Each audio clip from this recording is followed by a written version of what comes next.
Afternoon, coast and countryside people. It's a lovely crisp November afternoon. The sun's just going down over the plot, and I just thought we'd have a wander round. No particular reason today, just thought we'd have a look at things. The leaves over in the corner here, nearly all collected now. Got about 14 bags so far, but a few more sweeps. They're nearly all down now, so we'll come back to that one another day. And in the pudding tunnel, things are dying down. Lovely colour on the strawberry leaves at this time of year, and the slugs are finally subsiding.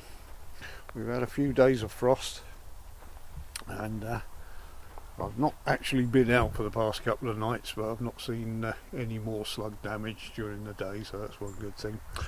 The ferns at the back, I'll leave the old growth on and then cut them back in the spring.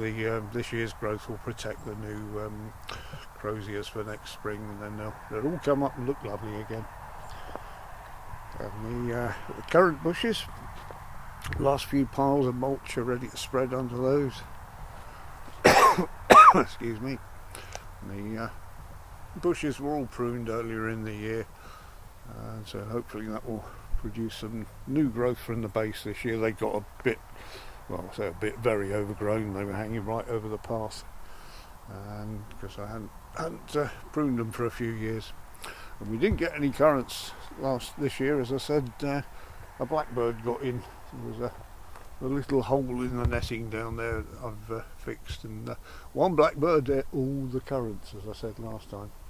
So gooseberry bushes, we finally put on some leaves after the slugs ate all the leaves on these. Normally it's gooseberry sawfly that takes them off, but the slugs even beat the sawfly to it this year. So I'll prune those. They're meant to be a Y-shaped cordon, but need a bit of tying in and pruning a bit more there.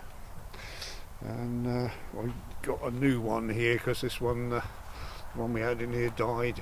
So we put this one in last year. So he's not really made much growth yet. I've moved the table out that had all the cuttings and things on, and these are the few awesome planting onion sets that I had left over that didn't go in the cell trays I put in. So they've got a head start on the others, so that's good. So we'll leave that, and as always, shut the door behind us. You never know what might get in. And over in the holly tunnel, we'll stop and have a look here. This has all died back quite nicely now. The courgettes are finished. I've left the Bridgewater beans on the poles just to ripen up and dry out properly. So I did take a few in to save for seed, but that one's dried quite nicely. They were a bit too damp, and they started to go mouldy inside, so I've left them on to dry out a bit better. So I'll say they're not for eating, they're only for next year's seed. And the rhubarb, I might reduce the number of plants we've got, because it's far too much for just the two of us. We had some idea about selling the stuff, but we didn't get that far. We sold a little bit, so might reduce that and have some other crops in there next year. And in the tunnel, not much to see in here apart from the frosters taking the tops off the Christmas potatoes.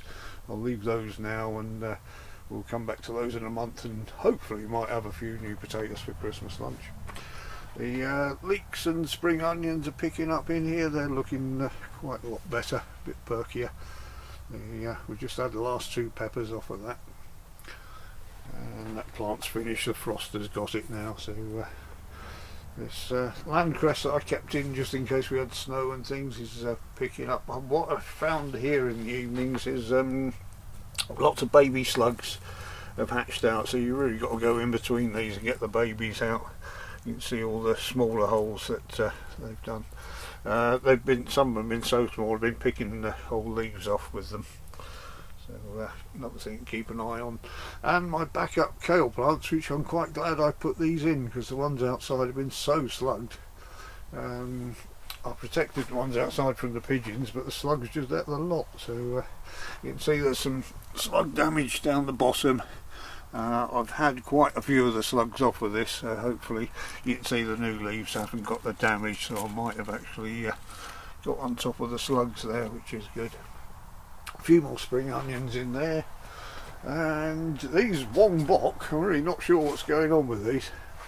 I'll put them in here to keep them away from the slugs, as you know, but instead I thought they were hearting up a month or so ago, but they weren't. They've just produced smaller leaves. They're eating the leaves from the outside to produce these smaller leaves, and if they don't heart up soon, they're going on the compost heap. So I might not bother with this one again. They're not looking too good. They're far too hairy to eat as they are, so might not do that one next year. Some spare cabbage plants at the back there, I think, and a couple of purple sprouting. They can probably go in the ground in here now rather than outside. And the strawberries, we did have a couple flower. We might get the odd one of those before Christmas, or then again it might just shrivel up and drop off, but these are for spring anyway. Gooseberry bush in pots, just because I had one I brought it in here. And again a blackcurrant bush, these might come on just a little bit earlier than the ones outside. So I think that was it for in here. If we come out this way, one more thing I wanted to show you. We're all going in because it's starting to get cold. There's going to be a frost tonight. I've covered up necessary things in the cactus polytunnel there. But if we come through this way, you might remember in previous videos I mentioned we had a rat problem.